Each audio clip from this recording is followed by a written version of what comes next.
今日要教大家股四頭肌訓練，一齊嚟試下啦！呢個動作係訓練股四頭肌，可根據個人能力同需求調整阻力帶嘅長度，將阻力帶嘅一端固定喺凳腳，另一端固定喺腳上，保持上身挺直，腹部收緊，慢慢蹬直膝頭哥，感受阻力帶嘅阻力。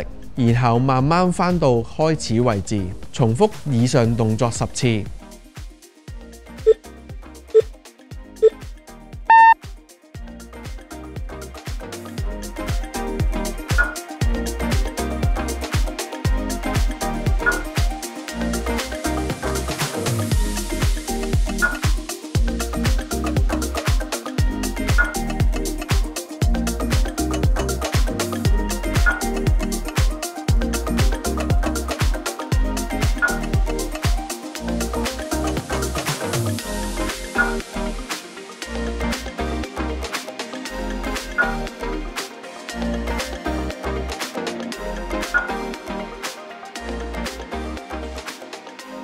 完成，每邊重複動作3組。